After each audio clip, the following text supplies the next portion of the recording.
Hello বন্ধুরা, market এই ৩-৪ দিনে প্রায় ৪-৫% মতো ক্র্যাশ করে গেছে।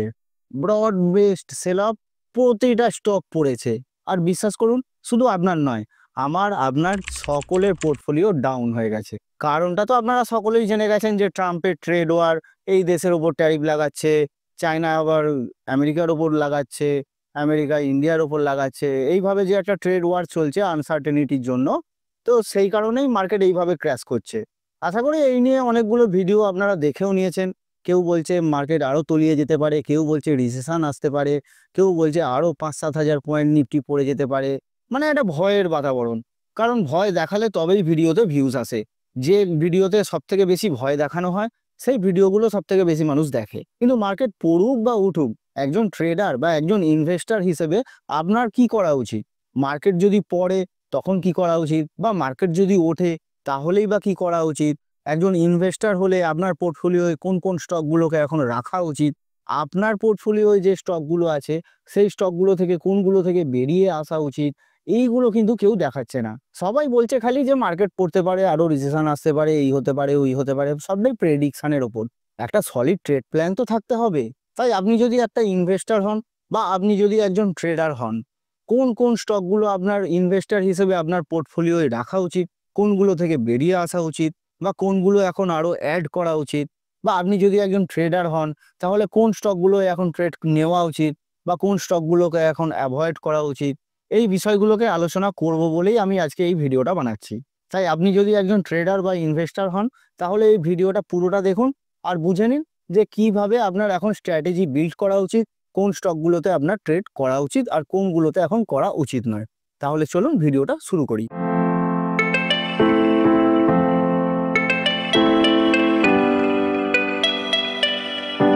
আপনি যদি নিফটির চার্টে গিয়ে দেখেন যে ২০১৪ সালে যখন নরেন্দ্র মোদী প্রথম প্রধানমন্ত্রী হয়, তখন কিন্তু নিফটি অনেকটা বেড়ে গিয়েছিল।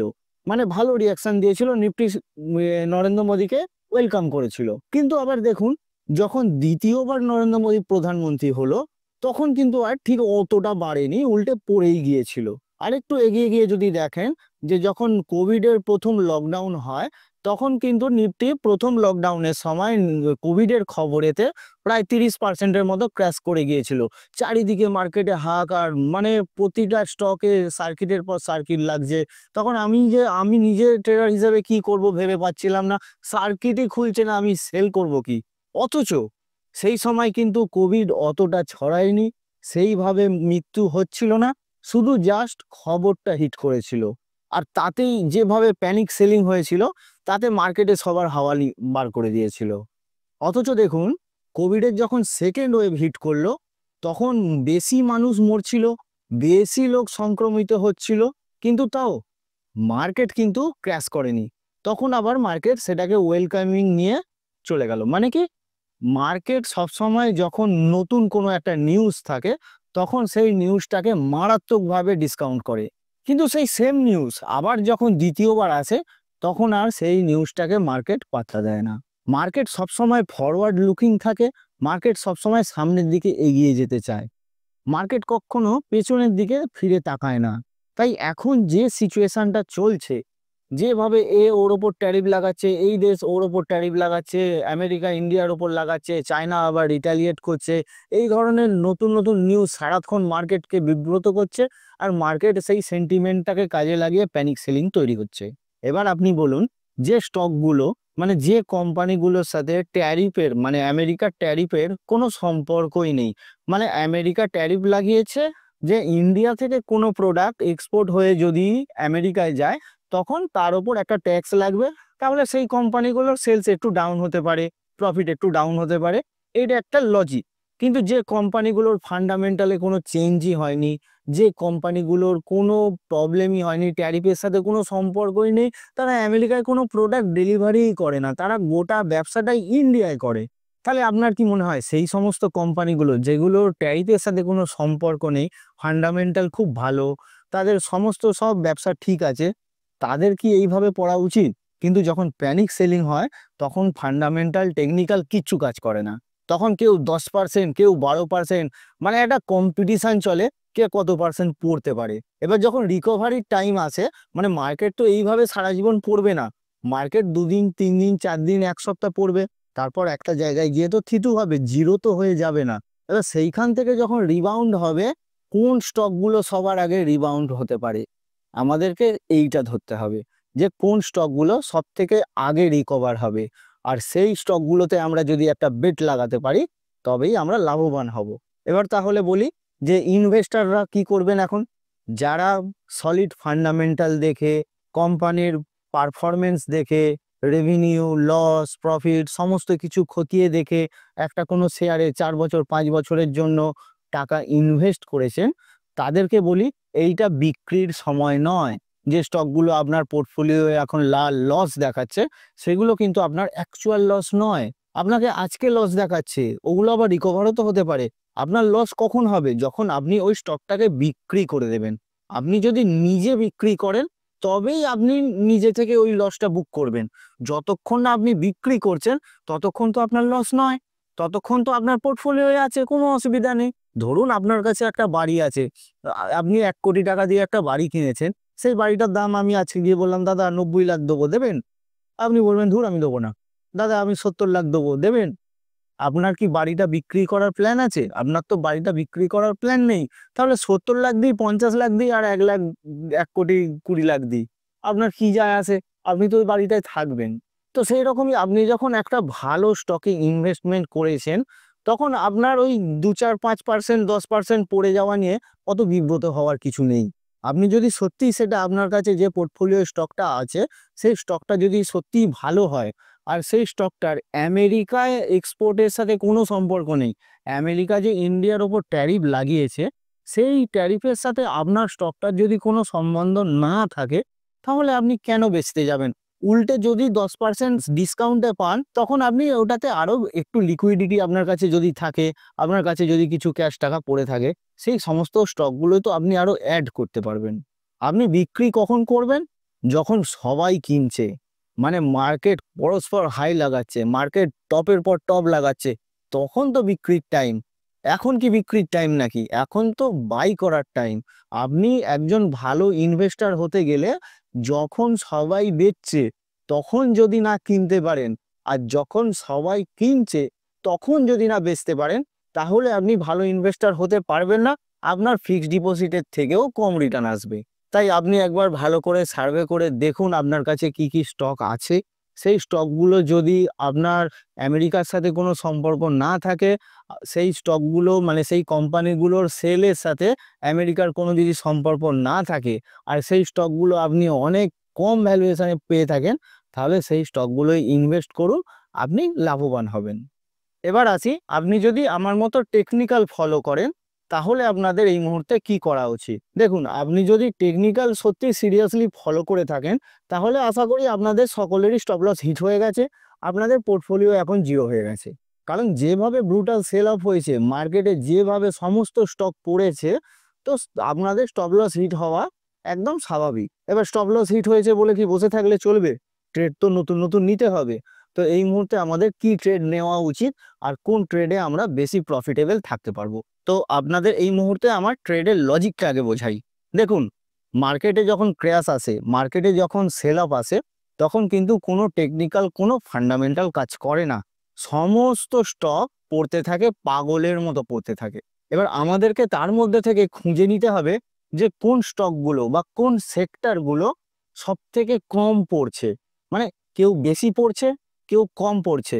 ফলিং মার্কেটে যখন মার্কেটে সমস্ত স্টক পড়ছে, তার মধ্যে যে স্টকগুলো সব থেকে কম পড়ছে, জানবেন সেই স্টকগুলো রিকভার হওয়ার চান্স সব থেকে বেশি থাকে। মানে সেই স্টকগুলো তখনও স্ট্রং আছে, সেই স্টকগুলো তখনও পড়ছে না খুব বেশি অন্যদের তুলনায়। তো সেই সেক্টরটাকে আমাদের আগে আইডেন্টিফাই করতে হবে যে কোন সেক্টর সব থেকে কম পড়ছে। তো যখন আমরা আইডেন্টিফাই করে নিতে পারবো যে কোন সেক্টরটা সব থেকে স্ট্রং আছে, পড়ছে পড়ছে সবাই, টোটাল মার্কেটে পড়ছে, কিন্তু সব থেকে কম কে পড়ছে, আগে সেই সেক্টরটাকে আমরা একবার দেখে নিই যে কে সব থেকে কম পড়ছে। দেখুন, আমি একটা ব্যাংক নিফটির চার্ট খুলেছি, ব্যাংক নিফটির চার্টটা আমি ট্রেডিং ভিউয়ে খুলেছি। তো প্রথমে আমি কি করব, আমি ব্যাংক নিফটির চার্টটাকে লাইন চার্টে করে নেব। এই লাইন চার্ট করে নিলাম। এইবারে আমি এইখানে এই অ্যাড বাটনটায় অ্যাড করব কি ধরুন আমি আইটি সেক্টরকে অ্যাড করব, লিখবো CNX IT, এখানে আসবে সেম পার্সেন্টেজ স্কেল, আমি সেম পার্সেন্ট স্কেলে অ্যাড করে নেব। তো ব্যাংক নিফটি চার্টের সাথে দেখুন আমার সাথে আইটিটাও অ্যাড হয়ে গেছে, এটা ব্যাংক নিফটি চার্ট আর এটা হচ্ছে নিফটি আইটি চার্ট, মানে ব্যাংক নিফটি ওপরে আছে আইটি নিচে আছে, মানে এটা আমি একটা কম্পেয়ার করছি ব্যাংক নিফটির সাথে নিফটি আইটির সেক্টরাল ইন্ডেক্সটাকে, মানে এই আইটি যে ইন্ডেক্সটা যে চার্টটা আপনারা দেখতে পাচ্ছেন এই লাইনটা রিপ্রেজেন্ট করছে যে আইটি সেক্টরকে। তো এইভাবে আমি যদি আরো অনেকগুলো সমস্ত সেক্টরকে একসাথে কম্পেয়ারে ফেলি, ধরুন আমি এখানে অলরেডি অ্যাড করে রেখেছি Nifty consumer durable, Nifty service, Nifty metal, Nifty Pharma, Nifty FMCG, Nifty realty, Nifty media, Nifty PSU bank, health care, oil and gas, এইভাবে মানে যতগুলো সেক্টরাল ইন্ডেক্স আছে আমি সমস্ত সেক্টরাল ইন্ডেক্সগুলোকে লাইন চার্টে ফেলে দিলাম, আর সবকটা করার পরে চার্টটা ঠিক এরকম বিচ্ছিরি মতো দেখতে লাগবে, কিন্তু কোনো অসুবিধা নেই। আমরা যখন এই ডান দিকেটায় দেখব যে কোন কোন সেক্টরগুলো সব থেকে বেশি পড়েছে আর কোন কোন সেক্টরগুলো সব থেকে ওপরে আছে, তো আমরা এখানে দেখতে পাচ্ছি যে ব্যাংক, পিএসইউ ব্যাংক সবার ওপরে আছে, মানে সরকারি ব্যাংকের সেক্টরটা সবার টপে আছে। তারপরে কি আছে ব্যাংক নিফটি, মানে ওই ব্যাংকিং সেক্টর, মানে টোটাল ব্যাংকিং সেক্টর এখন একটা স্ট্রং মুভ দেখাচ্ছে। আর সবার নিচে কি আছে Nifty IT, Nifty metal, Nifty IT গত এক মাস, এখানে এক মাসের চার্ট আমি খুলেছি, এটা টোটালটা এটা এক মাসের চার্ট। তো নিফটি আইটি পড়ে গেছে প্রায় 12.5%, মেটাল পড়ে গেছে প্রায় 11.5%। এই থেকে আমরা কি বুঝতে পারছি আইটি আর মেটাল একদম উইক আছে, সব থেকে এই মুহূর্তে উইক আছে, তার মানে আইটি আর মেটালে তো আমাদের হাত দেওয়ার কোনো প্রশ্নই আসে না। এবারে পিএসইউ ব্যাংক সবার ওপরে আছে, ব্যাংক নিফটি সবার ওপরে আছে, আর 3 নম্বরে আছে FMCG, fast moving consumer goods, এই সেক্টরটা উপরে চলছে, মানে স্ট্রং দেখাচ্ছে যে এরা পড়েনি অত, যেভাবে অন্য অন্য সেক্টরগুলো পড়েছে realty, oil and gas, consumer durable, IT, metal, সেই তুলনায় PSU bank, bank Nifty, FMCG এরা একদমই কম পড়েছে। এবার তাহলে আমাদের কি করা উচিত, যদি আপনি ফান্ডামেন্টাল ফলো করেন আর ফান্ডামেন্টাল ফলো করে এই মুহূর্তে দেখতে চাইছেন যে কোন সেক্টরটা সব থেকে ভালো পারফর্ম করছে, আমি সেই সেক্টরে যদি কিছু টাকা এখন লাগাতে চাই, তাহলে আমি এটা এসেছি moneycontrol.com, এই moneycontrol.com এতে আমি এখানে সেক্টরাল ইন্ডিয়া এসেছি, যে সমস্ত সেক্টরগুলো এখানে আমরা moneycontrol.com এ দেখতে পাই। তো পিএসইউ ব্যাংককে আমি যখন পারফরমেন্স লেভেলে খুলছি, তখন দেখুন আমি 1 মান্থে দেখি, 1 মান্থের টপ পারফর্মার হচ্ছে bank of Baroda, second performer হচ্ছে ব্যাংক অফ ইন্ডিয়া, মানে এরা পরেইনি, দেখুন এদের পারফরমেন্স দেখুন 1 মান্থে 14% up bank of Baroda, bank of India 9% up, sorry 12% up. তার মানে বুঝতে পারছেন যে bank of India, bank of Baroda banking sector এখন একটা রেজিলিয়েন্স দেখাচ্ছে। আমি প্রথমেই বলেছিলাম যে কোন সেক্টরগুলো মানে আমেরিকার ট্যারিফের সাথে কোনো সম্বন্ধই নেই, ব্যাংকের সাথে কি সম্বন্ধ, ও আমেরিকা তো ট্যারিফ লাগিয়েছে প্রোডাক্টের উপর, এখান থেকে যে প্রোডাক্টটা আমেরিকায় যাবে তার উপর ট্যারিফ লেগেছে, তো ব্যাংকের সাথে তো কোনো সম্পর্কই নেই, তাহলে ব্যাংক এখন স্ট্রং আছে। তাহলে আপনারা যদি ফান্ডামেন্টাল চেক করে ইনভেস্ট করেন, তাহলে এই সমস্ত সেক্টরের এই সমস্ত স্টকগুলোতে আপনারা টাকা কিছু বেট করতে পারেন যে এইগুলো স্টকগুলো স্ট্রং আছে, যখন মার্কেট রিকভার করবে এরা সবার টপে থাকবে, এরা সবার উপরে রিকভারি নেবে। আবার আমরা কি দেখেছিলাম এখানে দেখুন, আমরা 3 নম্বরে দেখেছিলাম এফএমসিজি, তো আমরা যদি আবার এফএমসিজিটা খুলি, নিফটি এফএমসিজির যদি পারফরমেন্স লেভেলে যাই আর 1 মান্থে যাই, 1 মান্থের টপ আছে Godrej consumer, Balrampur Chini, Marico, Tata consumer product, Varun beverage, Britannia, দেখুন না, ব্রিটানিয়ার বিস্কুট তো আমরা ইন্ডিয়ায় খাবো, থোড়ি না আমেরিকায় ব্রিটানিয়ার বিস্কুট যাবে। তো এরা কেন পড়বে এই ধরনের? আমরা ভাবছি সবাই পড়ে যাচ্ছে, সেটা হচ্ছে মানে সাময়িক ফল। এই ফলেতে যদি কেউ ফান্ডামেন্টাল ইউজ করেও যদি কেউ ইনভেস্ট করতে চান, তাদেরও এইগুলো কাজে লাগবে, যে কোন সেক্টরের কোন স্টকগুলো এখন আমাদের কাছে টপে আছে। তো ব্রিটানিয়া দেখুন 1 month performance 9%, Godrej consumer 14%, Balrampur Chini 13%। এই এত ফলের পরেও এই স্টকগুলো স্ট্রং দেখাচ্ছে। 1 মান্থে এদের সব থেকে স্ট্রং। দেখুন 1 উইক, 1 সপ্তাহে তো খুব বেশি পড়েছে। টাটা কনজিউমার প্রোডাক্ট পড়েনি, 1 সপ্তাহে 7% বেড়েছে। ব্রিটানিয়া বেড়েছে 5%, মারিকো বেড়েছে 4.72%। তো আমরা যদি এখন পিএসইউ ব্যাংকটাকেই ধরি, যেহেতু পিএসইউ ব্যাংক সরকারি ব্যাংকগুলো এখন টপ পারফর্মার দেখাচ্ছে আমাদেরকে, সেক্টরাল যে আমরা সার্ভেটা করলাম। তো আমরা এখন কি করব, আমরা যাব ধরুন এখানে bank of Baroda. Bank of বরোদার আমি যদি একটা চার্ট খুলি, ব্যাংক অফ বরোদার উইকলি চার্টে আমরা লাগিয়ে নেবো একটা সুপার ট্রেন্ড। সুপার ট্রেন্ড একটা ইন্ডিকেটর। এই ইন্ডিকেটরটা আপনারা আপনাদের ওই ট্রেডিং ভিউতেও পেয়ে যাবেন, অথবা আপনাদের যে ব্রোকার আছে তার চার্টে আপনারা পেয়ে যাবেন। তো সুপার ট্রেন্ড আমরা যদি লাগিয়ে নিই, এই সুপার ট্রেন্ডটা এখানে দেখুন, আমরা দেখতে পাচ্ছি উইকলি চার্টে গ্রিন হয়েছিল, তারপরে এখান থেকে স্টকটা পড়েছে বলে রেড হয়ে গেছে। এই রেড লেভেলটা মানে আমরা এই যে স্টকগুলো আমরা এখানে দেখছি, এই স্টকগুলো পিএসইউ ব্যাংক সেক্টর আর এফএমসিজি সেক্টর, এই দুটো সেক্টরকে আমাদেরকে ওয়াচ লিস্টে রাখতে হবে। প্রতিটা স্টককে ঘন ঘন চেক করতে হবে যে কোন স্টকটা কখন এই সুপার ট্রেন্ডটাকে ভেঙে বেরোচ্ছে। যেহেতু এরা এখন অলরেডি স্ট্রং আছে, যখনই মার্কেট রিকভার করা শুরু করবে, তখনই এই দুটো sector FMCG sector, PSU bank sector, এরা সবার আগে মুভ দেবে ওপর দিকে যাওয়ার জন্য। তো আমাদেরকে এই ধরনের স্টকগুলোকে, ধরুন কানাড়া ব্যাংক, আমি যদি এখানে কানাড়া ব্যাংক খুলি, কানাড়া ব্যাংক অলরেডি এই সুপার ট্রেন্ড লাইনের থেকে অনেকটা নিচে আছে। তো যখনই উইকলি চার্টে সুপার ট্রেন্ডটাকে ভেঙে বেরোবে কানাড়া ব্যাংক, তখনই আমরা একটা এন্ট্রি পজিশন বানাতে পারবো এই ধরনের স্টকগুলোতে, যেগুলো অলরেডি এত ফলিং মার্কেটেও নিজেদেরকে ধরে রেখেছে, যারা নিজেদেরকে দেখাচ্ছে যে দেখো আমি স্ট্রং আছি, আমার অতটা কোনো প্রবলেম হয়নি ইউএস এর ট্যারিফের মধ্যে দিয়ে।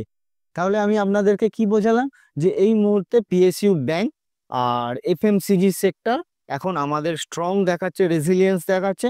এই সেক্টরগুলোকে আমরা ওয়াচ লিস্টে রাখবো, ট্রেড করব না, ওয়াচ লিস্টে রাখবো। আর উইকলি চার্টে আমরা একটা সুপার ট্রেন্ড ফেলে রাখবো। যখনই এই দুটো সেক্টরের যে স্টকগুলো আছে, যে কেউ যখনই সুপার ট্রেন্ডকে ক্রস করে গিয়ে ক্লোজ দেবে শুক্রবারে, তখনই আমরা ওতে একটা ট্রেন্ড নিতে পারবো। সুপার ট্রেন্ডটাকে স্টপ লস রেখে টার্গেট যতক্ষণ না সুপার ট্রেন্ড নেগেটিভ হচ্ছে, ততক্ষণ আমরা রাইট করব। বোঝাতে পারলাম? সুপার ট্রেন্ড লাইনটা আমাদের স্টপ লস থাকবে, যতক্ষণ সুপার ট্রেন্ড গ্রিন আছে ততক্ষণ আমরা ওই স্টকটাতে উইকলি চার্টে ভালো একটা রাইড নিতে পারবো। আর সব থেকে উইক কোন সেক্টরগুলো আছে?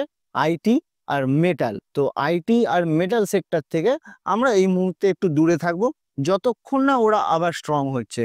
আবার স্ট্রং হলে তখন আবার আমাদের সেক্টর অনুযায়ী আমরা আমাদের স্ট্র্যাটেজি চেঞ্জ করব। এই মুহূর্তে যেহেতু আইটি আর মেটাল সব থেকে হার্ডেস্ট হিট, যদি আপনাদের মানে পোর্টফোলিও ফান্ডামেন্টালিও আইটি আর মেটাল সেক্টর থেকে কোনো স্টক থাকে, আপনারা ওখান থেকে একটু পজিশন কমিয়ে এই ধরনের সেক্টরগুলো, যেগুলোর সাথে আমেরিকার ট্যারিফের কোনো সম্পর্ক নেই, যেরকম ব্যাংক, এফএমসিজি, তো এই ধরনের সেক্টরের স্টকে, স্ট্রং স্টকে ভালো করে আপনারা ফান্ডামেন্টালি চেক করে, আপনি তাদের প্রফিট লস রেভিনিউ সমস্ত কিছু চেক করে একটু ভালো করে খতিয়ে দেখে এই ধরনের স্টকগুলোতে লং টার্মের জন্য রাখতে পারেন। অথবা যদি আপনি একজন ট্রেডার হন, তাহলে এই ধরনের সেক্টরগুলোতে আপনি নজর রাখতে পারেন। আর যখন এই ধরনের স্টকগুলো একটা ব্রেকআউট দেবে ওই সুপার ট্রেন্ড লাইনকে ভেঙে, তখনই আমরা ওখানে একটা ট্রেড ইনিশিয়েট করতে পারবো। তো বন্ধুরা, ভিডিওটা কেমন লাগলো? যদি ভালো লেগে থাকে একটা লাইক করে দিন, আর এই ধরনের আপ টু ডেট ভিডিও দেখার জন্য আমার চ্যানেলটাকে সাবস্ক্রাইব করে নিন। এছাড়াও যদি আপনি কিছু জানতে চান যে কিভাবে এই চার্টগুলো বানাবো, কোথায় দেখবো, কোথায় স্টক খুঁজবো, আপনি আমাকে কমেন্টে জানান, আমি অবশ্যই আপনাদেরকে হেল্প করব। ধন্যবাদ। দেখা হচ্ছে এরকমই আরো একটা ভিডিও।